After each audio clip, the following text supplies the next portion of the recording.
आज की वीडियो है बीफ पुलाव की, जो कि नेक्स्ट लेवल होने वाली है। बहुत ही लाजवाब सा बीफ पुलाव बनाएंगे और आपको ये बहुत पसंद आएगा। बनाना भी नहायत आसान है और बच्चे बड़े सबको इतना पसंद आएगा कि बार बार आपसे मांगेंगे।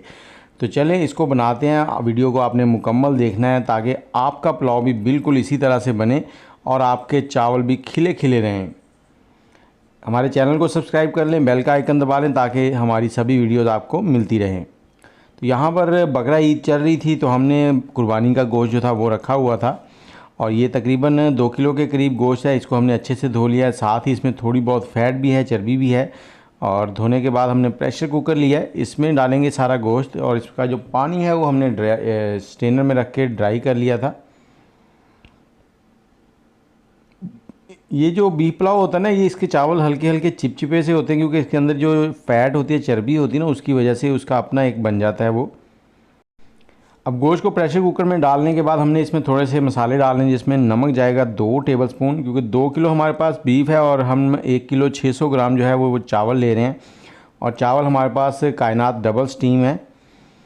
और 2 चम्मच यहाँ पर हमने गरम मसाले के डालने हैं, ये घर में जो नॉर्मली गरम मसाला होता है। इसके अलावा हमने स्पाइसेस बहुत कम ऐड करने हैं और आधा चम्मच हल्दी पाउडर आ गया और 1 चाय का चम्मच भर के हमने कुटी हुई लाल मिर्च डाल दी है। अब इसमें पानी डालना है। पानी इतना डालना है कि प्रेशर कुकर को आपने पूरा नहीं भरना, 3 से 4 उंगली का जो फ़र्क है ना वो उसमें रह जाए। पूरा भरेंगे तो प्रेशर कुकर फटने के चांस होते हैं। इसको अच्छे से बंद करना है। बंद करने के बाद चूल्हे पे रख देंगे और इसको प्रेशर लगा देंगे। तकरीबन 17 मिनट हमने प्रेशर लगाना है। और ये चावल हम दोस्तों ने मिलके बनाए थे और रात के तकरीबन 2 बजे का टाइम है। चांद भी देखें कैसे चमक रहा है। 17 मिनट सीटी बजने के बाद हमने इसको प्रेशर लगाया, उसके बाद ठंडा होने दिया। तो अब इसका आपको ढकना खोल के दिखाते हैं। यहाँ पर आपने चेक कर लेना है कि जो हमारे पास गोश्त है वो अच्छे से टेंडर हो चुका है। तो गोश्त जो है वो अच्छे से टेंडर हो चुका है। अब हम इसमें से जो गोश्त है उसको निकाल लेंगे और इसकी जो यखनी है उसको हमने स्टेन कर लेना है। हमारे पास 5 गिलास, जिस गिलास से हमने चावल नाप लिए थे वो 5 गिलास थे, तो हमने इसमें तकरीबन 8 गिलास पानी डालना है। तो उसकी मदद से इस पानी यखनी को हमने छन्नी की मदद से छान लेना है और इसकी मेजरमेंट करके रख लेनी है 8 गिलास पानी की। यहाँ पर 150 ग्राम कुकिंग ऑयल लेंगे। कुकिंग ऑयल हमने कम इस्तेमाल करना है क्योंकि हमने इसमें जो फ़ैट चर्बी डाली थी वो भी ऑयल बन गया है। और ये थोड़े से खड़े मसाले हैं जिसमें दालचीनी, बड़ी इलायची, लौंग, काली मिर्च, तेज़पत्ता और छोटी इलायची है। इनको थोड़ा सा भून लेंगे यहाँ पर। और इसके बाद हमारे पास है यहाँ पर प्याज। 1 बड़े साइज़ का प्याज है, उसको हमने स्लाइस कर लिया है। अब इस प्याज को हमने यहाँ पर लाइट सा गोल्डन करना है ताकि चावलों को हल्का हल्का कलर आ जाए। कुछ दोस्त जो होते हैं वो वाइट चावल नहीं पसंद करते। और 1 बड़ा खाने का चम्मच जो है वो साबुत ज़ीरा इसमें डाल देंगे, वो भी साथ ही भुनाई हो जाएगा। और आप कौन से शहर में बैठ के हमारी वीडियो देख रहे हैं कमेंट में ज़रूर बताएं ताकि हम आपके शुक्रिया अदा कर सकें। तो प्याज जो है वो लाइट से गोल्डन हो गए। इस पॉइंट पे हमने 2 टेबलस्पून कुटा हुआ लहसुन अदरक ऐड कर दिया है इसमें। अब इसकी भी 2 से 3 मिनट भुनाई करेंगे और इसी दौरान प्याज जो है उनका भी कलर जो है वो थोड़ा सा तेज़ हो जाएगा, दोनों एक जैसे हो जाएंगे। प्याज जो है वो अच्छे से गोल्डन हो गए हैं। इस पॉइंट पे हमने इसमें टमाटर और थोड़ी सी दूसरी चीज़ें ऐड करनी है।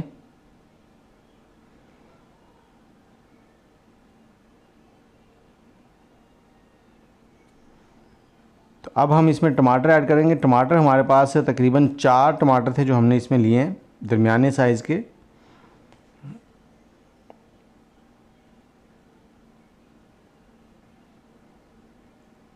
इनको थोड़ी देर भून लेंगे। यहाँ पर हाई फ्लेम है। और 4 से 5 सब्ज़ मिर्चें इसमें ऐड कर देंगे। और इसके साथ ही हमारे पास है इमली। इमली जो है हमने तकरीबन 100 ग्राम लिया और उसको हमने पानी में भिगो के रखा हुआ है। आधा घंटा पहले भिगो दिया था ताकि वो अच्छे से नरम हो जाए। और ये हमारा होममेड बिरयानी मसाला है, आप बाज़ार का भी ऐड कर सकते हैं। 1 खाने का चम्मच हमने ऐड कर दिया है और साथ ही वो इमली भी ऐड कर दी इसमें। अब इसको मिक्स करेंगे, इसको पकाएंगे। और इसको यहाँ पर हमने थोड़ा सा मिक्स करने के बाद ऊपर से 4 से 5 मिनट के लिए कवर कर देना है। उससे क्या होगा कि टमाटर जो है वो जल्दी से नरम हो जाएंगे और इमली भी अच्छे से नरम हो जाएगी।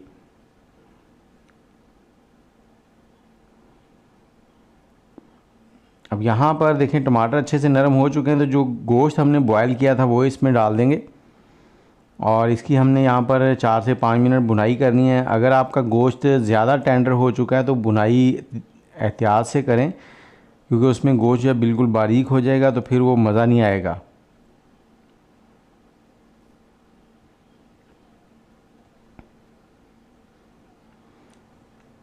अब इसमें हमने यखनी डाल देनी है। मैंने आपको बताया था कि हमने 8 गिलास यखनी डालनी है, तो 6 गिलास जो है वो यखनी हो गई थी, 7 गिलास। 6 गिलास मैंने जग में मेजर कर लिए थे, 7वां ये, और 1 गिलास इसमें पानी का ऐड कर देंगे, तो हमारे 8 गिलास जो हैं वो पूरे हो जाएंगे। अब इसको ऊपर से कवर कर देंगे ताकि इसमें जल्दी से बॉयल आ जाए, और जैसे ही इसमें बॉयल आ जाएगा उसके बाद हमने इसमें जो नमक वगैरह है वो भी चेक कर लेना। अगर नमक कम होगा तो और डाल लेंगे। पहले हमने 2 टेबलस्पून डाले थे, तो नमक थोड़ा सा कम है क्योंकि 1.5 किलो चावल हैं, तो इसमें नमक हम हस्बे ज़रूरत थोड़ा सा और डाल लेंगे।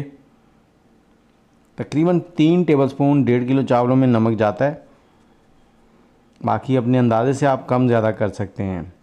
और इस पॉइंट पे हमने चावल डाल दिए हैं। चावल जैसे ही हमने गोश्त को बॉयल होने के लिए रखा था, उस पॉइंट पे हमने चावलों को अच्छे से धो के पानी में भिगो दिया था। अब इनका जितना पानी था वो हमने निकाल दिया। ये बासमती कायनात जो है ना वो डबल स्टीम बासमती है। एक बार इनको मिक्स कर देंगे यहाँ पर, और अब इनके ऊपर ढकना रख के इसको हाई फ्लेम पे पकने के लिए छोड़ देंगे।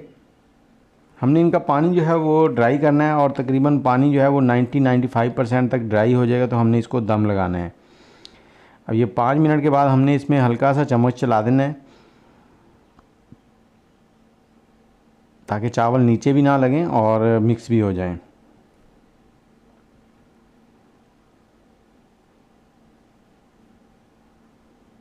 ये देखें कितने खिले खिले से अभी से आपको नज़र आ रहे होंगे चावल, और खुशबू तो लाजवाब किस्म की आ रही है। अब इसमें ज़्यादा मसाले भी नहीं हैं, ताकि बच्चे जो हैं वो अक्सर मसाले निकाल कर फेंकते रहते हैं, तो थोड़ी देर इसको और पकाएंगे।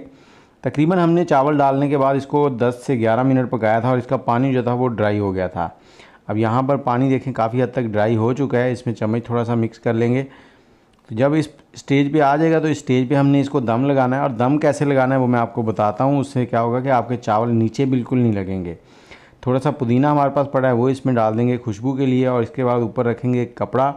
कपड़े को मैंने गीला कर लिया है, उसके बाद अच्छे से उसका पानी जो है वो निचोड़ लिया है, और अब इसके ऊपर ढकना रख के ऊपर से हमने इसको इस तरह से कवर कर देना। अगर कोई वज़नी चीज़ पड़ी है ऊपर रख देंगे।